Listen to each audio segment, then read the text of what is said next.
మరి కొలస్సీయులకు రాసిన పత్రిక, అపోస్తుడైనటువంటి పౌలు కొలస్సీయులకు రాసిన పత్రిక 2వ అధ్యాయంలోనికి మనం వెళదాం. Praise the Lord. హల్లెలూయా, హల్లెలూయా. ఒక్కసారి 6వ వచనానికి వెళదాం మనము. కావున మీరు ప్రభువైన క్రీస్తు యేసును అంగీకరించిన విధముగా చాలు. ఇక్కడ అపోస్తుడైనటువంటి పౌలు కొలస్సీ సంఘానికి రాస్తున్నటువంటి మాట జాగ్రత్తగా వినాలి. దీన్ని ఏమంటారంటే ఉపదేశ క్రమము. ఆమేన్. సంఘము బలాభివృద్ధి పొందుకోవాలంటే ఉపదేశ క్రమములో నిలిచి ఉండాలి. అపోస్తుడైనటువంటి పౌలు గారు ఒక ఉపదేశ క్రమములో సంఘాన్ని బలపరుస్తూ రాస్తున్నటువంటి మాటలు ఈ కొలస్సీ సంఘానికి రాస్తున్నాడు కదా. మీరు ప్రభు అయిన క్రీస్తు యేసును అంగీకరించిన విధముగా. ఇక్కడ మనం కూర్చుని అందరం కూడా ఎవరమండి? మనం అందరం ఏం చేసామండి? ప్రభు అయిన యేసు క్రీస్తును ఏం చేశాము? అంగీకరించాం. హల్లెలూయా, హల్లెలూయా. అంటే ప్రియ దేవుని బిడ్డలారా, ఆయనను అంగీకరించడం అంటే ఏమిటి అంటే, అక్కడే మనం కింద చూసుకున్నట్లయితే చూడండి 11వ వచనము, మీరును క్రీస్తు సున్నతి యందు శరీరేచ్ఛలతో కూడిన స్వభావమును విసర్జించి ఆయన యందు చేతులతో చేయబడని సున్నతి పొందితిరి. మీరు బాప్తిస్మందు ఆయనతో కూడా పాతి పెట్టబడిన వారై ఆయనను మృతులలో నుండి లేపిన దేవుని ప్రభావమందు విశ్వసించుట ద్వారా ఆయనతో కూడా లేచితిరి. ఆమేన్. హల్లెలూయా, హల్లెలూయా. మనం ఎవరమండి? క్రీస్తుని అంగీకరించిన వారం. ప్రభు అయిన క్రీస్తు యేసును అంగీకరించిన వారు. అంగీకరించిన వారముగా ఎలా పిలువబడుతున్నాము? బాప్తిస్మ అనేటటువంటి పాతి పెట్టబడిన అనుభవములో మన యొక్క పాత జీవితాన్ని, మన యొక్క శరీరేచ్ఛలన్నిటినీ పాతి పెట్టబడి మనం ఏం చేశాము? దేవుని యొక్క ప్రభావమును, యేసుక్రీస్తుని ఎలాగూ లేపినదో ఆ యొక్క విశ్వాసము, ఆ ప్రభావమునందు విశ్వాసం ఉంచి మనము కూడా ఏమయ్యామండి? లేపబడ్డాం. ఆమేన్. హల్లెలూయా, హల్లెలూయా. మనం ఏం చేసాము? చనిపోయి మరలా తిరిగి లేచాం.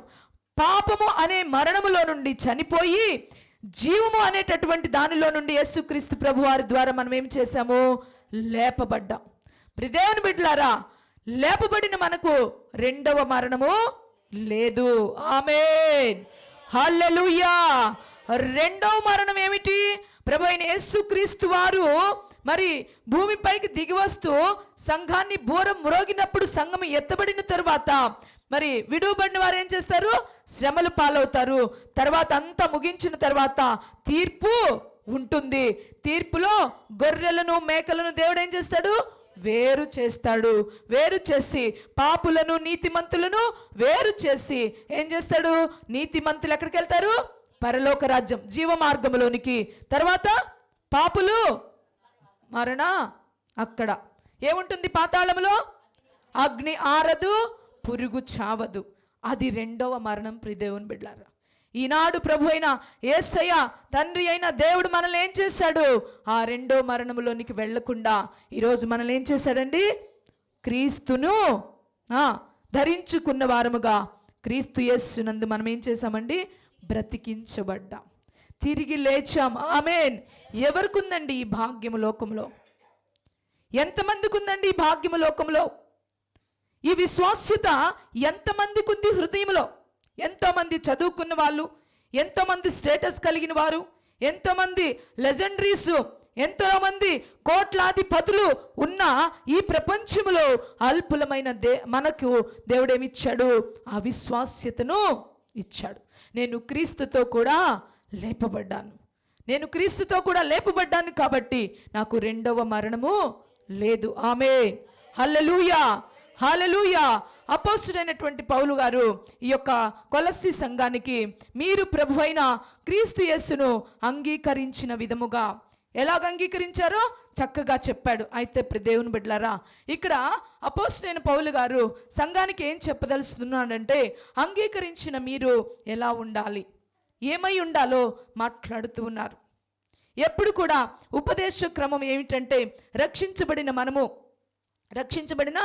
మనము బాప్తీసం పొందిన మనము సంపూర్ణులుగా పరిపూర్ణులుగా అగు నిమిత్తము దేవుని ఎదుట కనపరచబడుటకు మనం ఏం చేయాలి? దినము మనము ఏం చేసుకోవాలి? సిద్ధపరచుకోవాలి. ఆమేన్, హల్లెలూయా. ఏం చేయాలండి? సిద్ధపరచుకోవాలి. ఈ సిద్ధపరచుడికే ఉపదేశ క్రమమును దేవుడు ఇచ్చాడు. సంఘ క్షేమాభివృద్ధికే ఉపదేశ క్రమమును దేవుడు మనకి ఇచ్చారు. కాబట్టి ప్రభువు మాట్లాడుచున్న ప్రతి మాటను మనము క్రీస్తు ద్వారా లేపబడిన వారముగా మనం ఏం చేయాలంటే, ఈ మాటలన్నిటిని మన జీవితాలలో అనువదించుకొని వాక్య ప్రకారముగా నడుచుకుంటూ మనల్ని మనం ఏం చేసుకోవాలంటే పరిపూర్ణులుగాను సంపూర్ణులుగాను దేవుడి దీర్ఘశాంతము చూపుచు ఇంకా ఆయన రాకడ ఆలస్యం చేస్తున్న కొద్దీ ఇంకా మనం ఏం చేయాలి? సిద్ధపడుతూ ఉండాలి కదండి. ఇప్పుడు మరి రేపు పబ్లిక్ ఎగ్జామ్స్ ఉంటాయి, మార్చిలో ఎగ్జామ్స్ అంటారు. ఒక పిల్లోడు అప్పటి వరకు సరిగా సిద్ధపడక ఉండొచ్చు. ఒకవేళ గవర్నమెంట్ వారు వెంటనే ఏదో ఒక పరిస్థితిని బట్టి ఒక 2 months ఇది పోస్ట్ పోను అన్నారనుకోండి, ఆ పిల్లోడికి ఎట్లా ఉంటుంది? సంతోషం. ఎందుకంటే సిద్ధపడాలని ఒక తపన. అవకాశము ఇచ్చినప్పుడు వాడు నిజంగా మంచి డిసిప్లిన్ కలిగిన వాడైతే వాడు ఏం చేస్తాడంటే ఆ 2 months ఇంకా సద్వినియోగం చేసుకొని ఆ దానిలో వాడు ఎంత సిద్ధపడాలో అలా సిద్ధపడడానికి వాడు ప్రయాసపడు. మనము కూడా ఇంకా దీర్ఘశాంతము చూపుతూ దేవుడు ఆ యొక్క గడప యొద్దనే ఆ వాకిటి యొద్దనే ఆయన నిలబడి ఒక అడుగుని ఇలా ముందుకు వేసి ఒక్క అడుగుతోని ఇలా ఆగి ఉన్నాడు. ఆ ఒక్క అడుగు వేస్తే ఏమైపోయింది? సంఘం ఎత్తబడేది. కానీ ఆ ఒక్క అడుగుని ఎందుకు ఆపుతున్నాడంటే ఆయన దీర్ఘశాంతం మన ఎడల. ఎందుకంటే ఎవ్వరు నశించిపోట ఆయన చిత్తము కాదు. ప్రతి ఒక్కరు కూడా ఆయన యొక్క రాజ్యములో ఉండాలని, ఆయనతో ఉండాలని, ఆయనతో కూడా ఆ మహిమ లోకములో ఆయనతో సహవాసము చేయాలని, ఆ నిత్య జీవమును ఆ మహిమను మనకి ఇవ్వాలని ఆయన ఏం చేస్తున్నాడు? దీర్ఘశాంతము చూపుతూ ఉన్నాడు. ఆమేన్, హల్లెలూయా, హల్లెలూయా. ఆయన దీర్ఘశాంతము చూపుచున్న టైంలో మనం ఏం చేయాలి? దేవుని బిడ్డలారా, ఇచ్చిన అవకాశాన్ని మనము సద్వినియోగము చేసుకోవాలి. ఇచ్చిన ఆ సమయాన్ని మనం ఏం చేయాలి? సద్వినియోగము చేసుకొని దేవుడిచ్చిన శక్తి కొలది మనం ఏం చేయాలంటే ముందుకు సాగుతూ దేవుని కొరకు మనం బ్రతికే వారిగా ఉండాలి. ఆమేన్, హల్లెలూయా. నేను చెప్తున్నాను కదా దేవుని బిడ్డలారా, దేవుడిచ్చిన 24 hours మనకు ఒక రోజునిస్తే ఒక్క రోజులో ప్రభువు కొరకు 1 గంటను మీరు ప్రత్యేకపరచుకోండి చాలు. 1 గంట చాలు. 1 అరగంట కన్నీటి ప్రార్థన, 1 అరగంట బైబిల్ ధ్యానము, అది ఒక మంచి క్రమంలో మీరు వెళుతూ ఉంటే ప్రభు వాక్యం మీలో స్థిరపరచబడుతుంటుంది. ఆమేన్, హల్లెలూయా. ప్రభువు కొరకు మీరు కట్టబడుచు ఉంటారు దేవుని బిడ్డలారా. మిగతా 23 hours దేవుడు మనకే ఇచ్చేశాడు కదండి. ఆ 23 hours మన యొక్క జీవనోపాధిని చేసుకుంటాం, మన కాలకృత్యాలు తీర్చుకుంటాం, ఇంకా మనం కొన్ని పనులు మరి ఉంటాయి కదా ఈ బ్రతుకు తెరువులో. బిడ్డల కోసము, భార్య కోసము, భర్త కోసము, ఇంట్లో సమస్తమైన బాధ్యతలు ఉంటాయి. ఈ బాధ్యతలన్నిటిని కూడా మనము నెరవేర్చుకుంటూ ప్రభు కొరకు 1 గంటనైనా మొదటిగా మనము దేవుని కొరకు ఏం చేయాలి? అప్పగించి దేవుని సన్నిధిలో సాగుతూ ఉంటే మనం ఏం చేస్తామో తెలుసా? సిద్ధపరచబడుతూ సంపూర్ణముగా వాక్యం వినాలి, ఆపేయాలి. సంపూర్ణంగా మనం ఏం చేస్తామో సిద్ధపడుతూ ఉంటాం, పరిపూర్ణులుగా మనము మార్చబడుతూ ఉంటాం దేవుని బిడ్డలారా. అయితే పౌలు గారు అంటున్నారు, ప్రభు అయిన యేసుక్రీస్తును మీరు అనుసరించిన రీతిగా. ఎలాగ అనుసరించారో చెప్పాడు. అయితే అనుసరించిన తర్వాత ఎలా ఉండాలి అని చెప్తూ ఉన్నాడంటే 4-5 పాయింట్లు చెప్పుకొని మనం ముగించుకుందాం. ఆమేన్, హల్లెలూయా, హల్లెలూయా, హల్లెలూయా. చూడండి ఆ 6వ వచనములోనే ఆయన యందు ఏమవ్వాలంట? అంగీకరించిన విధముగా ఆయన యందు ఏముండాలి? ప్రైజ్ ద లార్డ్, హల్లెలూయా. మొదటిగా ఏం చేయాలి? ఆయన యందు వేరు పారిన వారమై ఉండాలి. ఆమేన్. ఒక మొక్కను తీసుకొచ్చాము, మనం ఒక కుండీలో వేసాము, అది బ్రతికింది, బాగానే ఉంది. ఆ కుండి ఉన్నంత వరకు మాత్రం ఆ వేరొస్తే అది జీవముగానే ఉంటుంది. ఇంకొక మొక్కను తీసుకొచ్చాము, భూమిలో పాతి పెట్టాం కదండి. భూమిలో పాతి పెట్టిన తర్వాత భూమిలోకి ఎంత లోతుకైనా ఏం చేస్తుంది, ఆ వేరు వెళ్ళిపోతూ ఉంటుంది. ఆ వేరు వెళ్ళిపోతున్న కొద్దీ ఈ మొక్కకి ఏమవుతుంది, బలము. ఆమేన్, హల్లెలూయా. బలము అనుగ్రహించబడుతుంది. అది గాలివాన వచ్చినా, అది తుఫాన్ వచ్చినా, అది ఇంకొకటి వచ్చినా కానీ అదేం చేయదు, కదిలించబడదు. దేవుని బిడ్డలారా, మనము కూడా క్రీస్తు యేసు ప్రభువును అనుసరించిన వారము మనం ఏం చేయాలంట, ఆయనలో వేరుపారిన జీవితం అంటే లోతైన అనుభవాన్ని కలిగించాలి. అందుకే అంటాడు కదా, లోతైన అనుభవంలోనికి పెడితే లోనున్న ఈవులు. లోతైన జలములలో లోతున వినబడు స్వరమా, లోపంబులు సవరించి తను నేర్పించి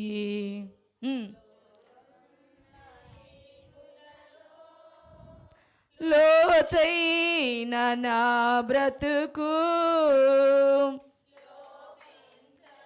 అర్పణగా లోకేశ చేయుమయా నడిపించు. ప్రైజ్ ద లార్డ్, హల్లెలూయా. నిజంగా లూథరన్ సంఘములో చిన్ననాటి నుండి పెరిగిన బిడ్డల అసలు ఆ పాటల్లో ఉండే మాధుర్యమే అద్భుతమైనటువంటి, అర్థవంతమైనటువంటి ఆ ఆంధ్ర క్రైస్తవ కీర్తనలో రాసినటువంటి ఆనాటి భక్తులు, ఆనాటి ప్రత్యక్షత ఎంత అద్భుతమో కదండి. మనం ఏం చేయాలంటే ఆ లోతైన అనుభవంలో ఆ లోనున్న ఈవులను మనము భూమిని త్రవ్వుతూ ఉంటే మొదటి మట్టి, ఆ తర్వాత ఇంకొకటి లోపలికి పోయే కొద్ది ఏమవుతాయి, గనులన్నీ దానిలోనుంటాయి. ఇంధనాలన్నీ బంగారమైన, ఇనుమైన, ఇత్తడి అయినా, ఇంకా ఆయిల్ అయినా మొత్తం ఏముంటుంది లోపలే. అలాగే మన ఆత్మీయ జీవితం కూడా క్రీస్తు యేసునందు వేరుపారి ఉన్నప్పుడు ఆ లోతైన అనుభవంలో మనం ఏమవుతామంటే దీవెనకరముగా మనము మార్చబడతాం. ఏదో నేను యేసయ్యను నమ్ముకున్నానులే, నేను బాప్తీసం తీసుకున్నానులే అని పైన జీవితం జీవిస్తే అది ఎండిపోయిన జీవితం. లోకానికి కూడా మనం ఆశీర్వాదకరముగా కనపడం. మనం రక్షించబడిన తర్వాత లోతైన అనుభవంలోనికి మనము వెళ్ళడానికి ప్రయాసపడుతూ ఉండాలి. దేవుని వాక్యం సెలవిస్తుంది, నువ్వేం చెయ్యి, వేరుపారి జీవించాలి. తర్వాత ఇంకో మాట చూడండి, ఇంకా ఇంటి వలె కట్టబడుచు. ఏం చేయాలంట, కట్టబడాలి. అందుకే ఒక ఉదాహరణ కూడా బైబిల్లో ఉపమానంగా ఏం చెప్పాడు, ఇసుక మీద కట్టబడిన, తర్వాత రాతి మీద కట్టబడిన ఇల్లు. కట్టబడే వారిగా మనము ఉండాలి. ఈ కట్టబడే అనుభవం ఎలా ఉండాలి అంటే స్థిరమైన అనుభవం. రాతి మీద కట్టబడినప్పుడు మనము అటు ఇటు కదిలే వారిగా మనము ఉండము. ప్రియ దేవుని బిడ్డలారా, అదే ఇసుక మీద కట్టబడితే ఆ యొక్క ఇల్లు గాలికి కొట్టుకొని చెదిరిపోయి పాడైపోయే పరిస్థితి, అది నిలవని పరిస్థితి. అందుకే మనం ఏం చేయాలంటే మనము కట్టబడుతున్న వారిగా మనం ఉండాలి. ఆ కట్టబడేది క్రీస్తు అనే పునాది మీద మనం ఏం చేయాలంటే మరి బలముగా కట్టబడుతూ ఉండాలి. ఆమేన్, హల్లెలూయా. అది కట్టబడుచు ఉండాలి. కట్టినది అనలేదు ఇక్కడ, కట్టబోయేది అనలేదు, కట్టబడుచు అంటే ప్రెజెంట్ టెన్స్లో, అది కంటిన్యూషను ప్రాసెస్లో ఉంది. అంటే దినదినము మనం ఏం చేయాలి, కట్టుకుంటా ఉండాలి. దినదినం ఏం చేయాలి, కట్టుకుంటా ఉండాలి. దినదినం ఏం చేయాలి, బలపరచబడుతూ ఉండాలి. దినదినం ఏం చేయాలి, సిద్ధపడుచు ఉండాలి. దినదినం ఏమో చేయాలి, దేవునిది కూడా మనము నడుస్తూ స్థిరత్వము కలిగిన వారిగా మనము జీవించాలి. ప్రియ దేవుని బిడ్డలారా, ఆమేన్, హల్లెలూయా, హల్లెలూయా, హల్లెలూయా. ఇంకా మూడోదిగా చూసుకున్నట్లయితే విశ్వాసమందు స్థిరపరచబడిన వారిగా ఉండాలి. విశ్వాసం నందు ఏం చేయాలంట, ఇప్పుడు దాకా చెప్పింది కూడా అదే, స్థిరమే. దేని యందు స్థిరపరచబడాలి, విశ్వాసమునందు స్థిరపరచబడినప్పుడు మనము పరిపూర్ణులుగా మార్చబడతాం. ప్రైజ్ ద లార్డ్, హల్లెలూయా. కొంతమంది జీవితంలో ఉన్నంతసేపు, మేలులు జరిగినంతసేపు, మరి అద్భుత కార్యాలు జరిగినంతసేపు, మనం అడిగినట్లు దొరికినంతసేపు వారిలో ఉండే ఆత్మీయ జీవితం, వారు చూపించే విశ్వాసము అమోఘంగా ఉంటుంది. ఎందుకంటే అసలు నాకు ఇంకా దేవుడు తప్ప వేరే లేదు, అసలు నా దేవుడు నాకు ఎన్ని చేస్తున్నాడు, ఎన్ని అద్భుతాలు జరిగిస్తున్నాడు, నాకు అన్నీ దొరుకుతున్నాయని. అదే కనుక ఒక ఏదైనా మన జీవితంలో ఒక సమస్య వచ్చినప్పుడు, దాన్ని గురించి ప్రార్థన చేసినప్పుడు దేవుడు కొంచెమైనా ఒకవేళ ఆలస్యం చేస్తే అప్పుడు తెలుస్తుంది మన విశ్వాసం ఏమిటో. అప్పుడు దేవుడు నాకేం చేశాడు, దేవుడు ఇంకా ఎందుకు నన్ను చూడటలేదు, ఇంకా ఎందుకు దేవుడు నన్ను ఇలా హింసిస్తూ ఉన్నాడు, ఎందుకు దేవుడు నన్ను ఇలా పరీక్షిస్తున్నాడు, ఎందుకు దేవుడిని ఇలా కనిపెట్టవలసినది పోయి ఏమవుతున్నారు, విశ్వాసంలో అటు ఇటుగా ఉంటూ ఉన్నారు. ప్రియ దేవుని బిడ్డలారా, విశ్వాసములో ఎలా ఉండాలంట, స్థిరముగా ఉండాలి.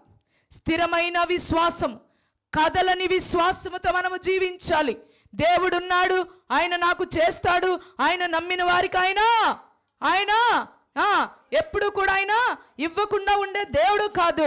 ఆయన అనుగ్రహించిన వారికి ఆయన మేలు చేయకుండా ఉండే దేవుడు కాదు. నా దేవుడు నాకు చేస్తాడు అనే విశ్వాసాన్ని స్థిరముగా మనం పెట్టుకోవాలి. ఆమేన్. ఇప్పుడు చూస్తూ ఉంటే మన విశ్వాసుల జీవితాలలోనే ఒకప్పుడు ఉన్నటువంటి పరిస్థితి, నేను నిజంగా చెప్తున్నాను, గొప్పతనం అని నేను చెప్పను, కానీ ప్రభువిచ్చిన విజన్ అని మాత్రం నేను చెప్పగలుగుతాను.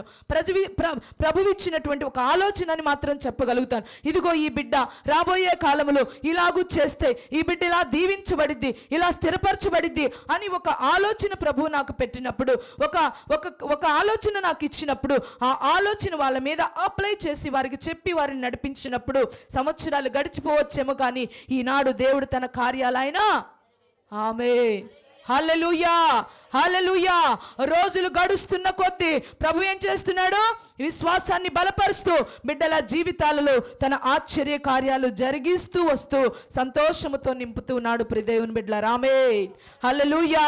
మనము విత్తనము వేసాము, ఆ వేసిన విత్తనము ఏమవుతుంది, మొలకెత్తి తప్పగా ఫలిభరితముగా మార్చబడుతుందని మనం ఎదురు చూస్తూ ఉన్నప్పుడు దాని ఫలములు మనము అనుభవిస్తాం. ఆమేన్, హల్లెలూయా. అందుకే ప్రియ దేవుని బిడ్డలారా, యేసయ్య ఎదుట మరి మన విశ్వాసాన్ని ఏం చేయాలంటే స్థిరముగా ఉంచుకోవాలి. విశ్వాసంలో అటు ఇటుగా ఉంటే, విశ్వాసంలో మనం తొట్టిల్ల పడితే ఆత్మీయ జీవితాన్ని పోగొట్టుకుంటాం. ఆత్మీయ జీవితాన్ని పోగొట్టుకొని భ్రష్టత్వంలోనికి మనము వెళ్ళిపోతాము. నా దేవుడు నాకు చేయగలిగిన సమర్థుడు, నా దేవుడు ఆశ్చర్య కార్యములు చేసే దేవుడు, నా దేవుడు తన కార్యములు తన బాహుబలము నా ఎడల చూపి ఆయన తన ఆశ్చర్య కార్యములు నాకు చేస్తాడు అనే విశ్వాసాన్ని మనం ఏం చేయాలి, కలిగి ఉండాలి. ఆమేన్, హల్లెలూయా. అందుకే అబ్రహామే విశ్వాసములకు తండ్రి, విశ్వాసానికి ఉదాహరణగా అబ్రహాముకు మించిన వారు పరిశుద్ధ గ్రంథములో ఎవరిని కూడా చూపించి ఉండరేమో నాకు తెలుసు. ఎందుకంటే ఆయన మనకు తెలుసు దేవుడు మాట్లాడినది ఎప్పుడో, మరి ఎన్ని సంవత్సరాలు ఎదురు చూశాడో, ఎదురును చూసిన తర్వాత ఎన్నో భయంకరమైనటువంటి పరిస్థితులు మరి వస్తున్నప్పటికీ కూడా నిలిచి ఉండి ఆ విశ్వాసమందు స్థిరముగా ఉండి దేవుని యొక్క కృపను పొందుకున్నాడు. ఆమేన్, హల్లెలూయా. అట్టి విశ్వాస జీవితం మనకు ఉండాలి. ప్రభువునందు మనము స్థిరమైన విశ్వాసం. నీ జీవితంలో ఒకవేళ ఏదైనా కావాలా, దేవుడు చేస్తాడు, దేవుడు ఇస్తాడు, దేవుడు నెరవేరుస్తాడు. దేవుడు అన్యాయస్తుడు కాదు, ఆయన ఇవ్వగలిగిన సమర్థుడని ఆయన సామర్థ్యాన్ని మనం ఏం చేయాలంటే నమ్మాలి. ఆమేన్, హల్లెలూయా. ఆయన సామర్థ్యాన్ని మనము నమ్మాలి. ప్రియ దేవుని బిడ్డలారా, అందుకే అంటున్నాడు కదా, ఏంటట, విశ్వాసము ముందు స్థిరపరచబడిన వారిగా ఉండాలి. ఆమేన్, హల్లెలూయా. చాలా మంది ఎలా ఉంటారంటే విన్నంతసేపు బాగానే ఉంటారు, కానీ ఇక వాళ్ళు ఏం మారుతారు, వాళ్ళు మారరు. ఇంకేం జరిగిద్దిలే, ఇంక జరగదు, ఇంకెక్కడలే, ఇంకేముందిలే.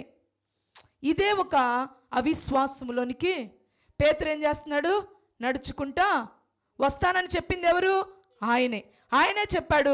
ప్రభు ఎదురుగా నిలబడి ఉన్నాడు, మరి నడవాలి కదా, నడవకుండా మధ్యలోకి రాగలనే అవిశ్వాసం, అయ్యా నన్ను రక్షించు అని కేకలు వేస్తూ ఉండగా ప్రభువుకి ఏమొచ్చింది, అవిశ్వాసము క్రైస్తవ జీవితానికి సరి అయినది కాదు. అవిశ్వాసము దేవుణ్ణి సంతోషపెట్టేది కాదు, విశ్వాసము దేవుణ్ణి సంతోషపెట్టేదిగా ఉంటుంది. ప్రియ దేవుని బిడ్డలారా, అందుకే విశ్వాసమునందు స్థిరముగా ఉండాలి. స్థిరమైన విశ్వాసాన్ని కలిగి ఉండాలి ప్రియ దేవుని బిడ్డలారా. ఇంకొకటి 4వదిగా మనం చూసినప్పుడు కృతజ్ఞతాస్తుతులు చెల్లించుటయందు విస్తరించుచు ఆయన యందుండి ఆమేన్ హల్లెలూయా. కృతజ్ఞతాస్తుతులు చెల్లించుచు విస్తరించుచు నడుచుచు ఆయన యందు ఏం చేయాలి? నడుచుకోవాలి. ప్రైజ్ ద లార్డ్ హల్లెలూయా. ప్రభు చేసిన ఆశ్చర్య కార్యములను బట్టి, ప్రభు చేసిన అద్భుత కార్యములను బట్టి, ప్రభు ఇచ్చిన మేలులను ఉపకారములను బట్టి మనం ఏం చేయాలంటే కృతజ్ఞతాస్తుతులు చెల్లిస్తూ ఉండాలి. కృతజ్ఞతాస్తుతులు చెల్లిస్తూ మరి మనం ఏం చేయాలి? విస్తరించబడుతూ ఉండాలి. నడుచుకొనుచు ఆయన యందు మనం ఏమైవ్వాలి? స్థిరమైన వారిగా మనము నిలిచి ఉండాలి ప్రియ దేవుని బిడ్డలారా. హల్లెలూయా హల్లెలూయా హల్లెలూయా. దేవునికి మహిమ కలుగునుగాక. క్రీస్తు యేసును అనుసరించుచున్న మనము ఇలాగూ జీవించినప్పుడు మనం ఏమవుతామంటే దేవుని సన్నిధిలో మనము పరిపూర్ణులుగా సంపూర్ణులుగా మార్చబడతాం, బలవంతులుగా మనము చేయబడతాం. విశ్వాసములో మనము తొలగిపోయే వారిగా మనము ఉండము. దేవుడంటే ఇంకా మనకు ఆశ కలుగుతుంది. దేవుని ఎడల నిలిచి ఉండాలని ఆ ప్రేమ మనము పొందుకుంటూ ఉంటాం ప్రియ దేవుని బిడ్డలారా. అందుకే ప్రభు మాట్లాడుచున్నది ఏంటంటే మరి మనం ఎప్పుడు కూడా ఆయన యందు నిలకడగా ఉండేవారిగా ఉండాలి. తొట్టిల్లే జీవితాలు మనలో ఉండకూడదు. ఒకసారి వచ్చి ఒకసారి రాకుండా, ఒకసారి ఉంటే ఒకసారి ఉండకుండా, ఒకసారి ఉద్యమం ఉంటుంది, ఒకసారి నిరుత్సాహం ఉంటుంది, ఒకసారి ఎక్కడికో వెళ్ళిపోతూ ఉంటాను డిప్రెషన్లోకి. అట్లాంటివన్నీ ఉండకూడదు. ఎప్పుడైనా అటువంటి పరిస్థితి వచ్చినప్పుడు మోకాళ్ళేసి ప్రభు ఎదుట మనము మోకరించినట్లయితే, ప్రభువుని అడిగినట్లయితే తప్పకుండా ఆయన ఏం చేస్తాడు? ఆయన కార్యాలు ఆయన జరిగిస్తూ ఉంటాడు. ఒక్కటే, నీ జీవితంలో ఏది పొందుకోవాలన్నా ప్రభు ఎదుట నీవు మోకరించాలి. మోకరించకుండా నీ సమస్య ఏదైనా పోవాలనుకున్నా అది పోదు. నీకు కావాలన్నది దొరకదు. ప్రభు ఎదుట మోకరిస్తేనే నువ్వు అవి పొందుకుంటావు. చాలామందికి ప్రార్థనా జీవితం ఉండదు. చాలామందికి ఒక విశ్వాసి అనుదిన జీవితంలో ప్రార్థన విశేషమైన ఘట్టం. అంటే దేవునితో సహవాసం, దేవునితో మాట్లాడటం, అది ఒక అద్భుతమైనటువంటి వరమని చెప్పాలి. ఆ ప్రార్థనలోనే మనము అడిగిన వాటిని పొందుకుంటాం, మనకు అవసరమైన వాటిని అడుగుతాం. అంతేకాదు కానీ ఇంకా దేవుని యొక్క కృపను మనం ఏం చేస్తాము? పొందుకుంటాం. అంతేకాదు ఆయనకు సమీపస్తులుగా మనము ఉంటాం. ఆయనతో సత్సంబంధం మనము కలిగి జీవిస్తాం. ఆయనతో సహవాసము, ప్రార్థనా జీవితము అంత గొప్పది ప్రియ దేవుని బిడ్డలారా. హల్లెలూయా హల్లెలూయా. దానితో పాటుగా వాక్య ధ్యానము కూడా మనకి అవసరం. ప్రార్థన చేసి వాక్యము లేకపోతే, వాక్యము చదివి ప్రార్థన లేకపోతే రెండిట్లో బలాన్ని పొందుకోలే. ప్రార్థన నువ్వేం చేస్తున్నావు? దేవునితో మాట్లాడుతున్నావు. వాక్యం చదువుతుంటే దేవుడు ఏం చేస్తున్నాడు? నీతో మాట్లాడుతున్నాడు, మనతో మాట్లాడుతున్నాడు. మాట్లాడుచున్నప్పుడు మనకెంతో ఆదరణ, ఎంతో నెమ్మది, ఎంతో సంతోషం, ఎంతో సమాధానం మనకి కలుగుతూ ఉంటుంది. అందుకే ప్రతి దినము ప్రార్థనలు యందు, వాక్యమునందు మనము ఎడతగని వారిగా మనము ఉండాలి ప్రియ దేవుని బిడ్డలారా.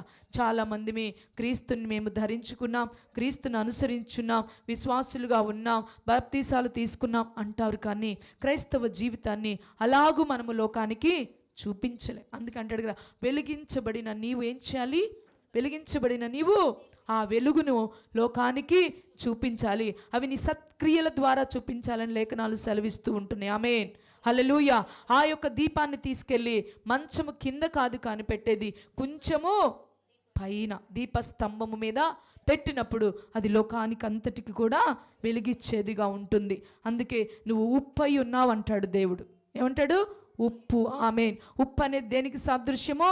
మంచికి సాదృశ్యం, ఔషధానికి సాదృశ్యం. ఉప్పు మేలు చేస్తుంది ప్రియ దేవుని బిడ్డలారా. ఉప్పుగా ఉండాలని దేవుడు కోరుకుంటూ ఉంటాడు. కాబట్టి మరి రక్షించబడిన మన జీవితాలు దినదినము ఉపదేశ క్రమములో నిలబడుతూ దేవుడు మనకేం చెప్పుచున్నాడో, ఏమి చేయమని చెప్పుచున్నాడో, ఏమి బోధిస్తున్నాడో వాటి యందు నిలిచి ఉండి వాక్యానుసారముగా పరిశుద్ధ జీవితములో దేవునితో సహవాసము చేసే ఆ కృపలో మనము ముందుకు సాగుతూ ఉండాలి. ఆమేన్ హల్లెలూయా హల్లెలూయా. కాబట్టి ఇప్పుడు దేవుని బిడ్డలారా, సంఘం అంటే అది మామూలు విషయం కాదు. సంఘములో చేర్చబడమని ఎప్పుడు నేను చెప్తాను, నాకు ఇష్టమైన మాట. సంఘము అంటే ఏంటి? క్రీస్తు శరీరము. Praise the Lord. హల్లెలూయా. క్రీస్తు శరీరమై ఉన్నాం మనం.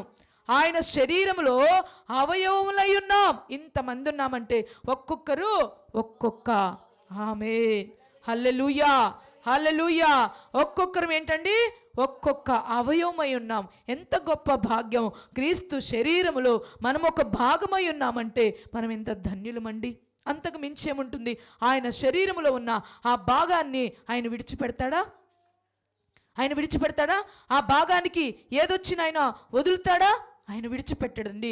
అది మనము గుర్తుపెట్టుకుంటే మన విశ్వాసం ఎంతో బలపరచబడుతుంది. నేను నా దేవుని చేతిని, నేను నా దేవుని కాలును, నేలక నా దేవునికి నేను నోరును. అబ్బా, అప్పుడు నిజంగా ఈ నోరు ఎవరిది? ఆయనదే. ఈ చెయ్యి ఎవరిది? ఆయనదే. అయ్యా, ఇదిగో నీ చేతిని నేను, నీ కాలును నేను, ఇదిగో నువ్వు నన్ను వాడుకో ప్రభు అంటే ఆయన ఏం చేస్తాడు?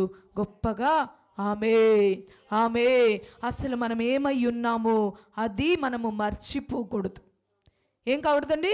మర్చిపోకూడదు. మనం ఏమై ఉన్నామో అది మరవకూడదు. ప్రియదేవుని మొదటిగా నేర్చుకోవాల్సిందేంటో తెలుసా? గుర్తుపెట్టుకోవాల్సిందేంటో తెలుసా? మనం ఏమై ఉన్నామో, మనము క్రీస్తు శరీరమై ఉన్నాము, ఆయన అవయములై ఉన్నాము. ఆమేన్. హల్లెలూయా. కాబట్టి అందును బట్టి మనం ఏం చేయాలంటే సంతోషించేవారిగా ఉండి మనం ఏం చేయాలి? ఆనందించేవారిగా మనము ఉండాలి. ఆమేన్. హల్లెలూయా. రాత్రి కాలంలో దేవుడు మాట్లాడాడు కదా, ఇంకా ఎలా ఉండాలన్నాడు సంఘము.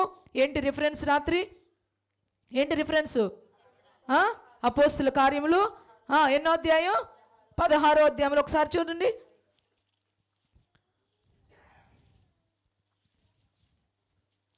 16వ అధ్యాయము.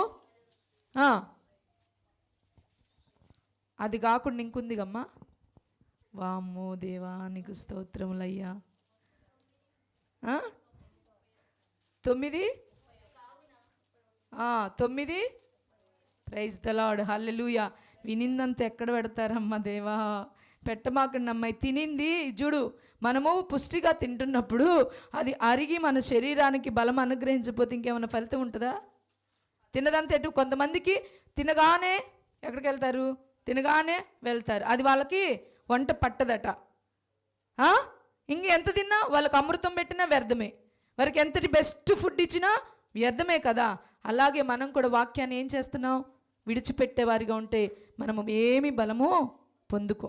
ఏంటి చూడండి 9:31.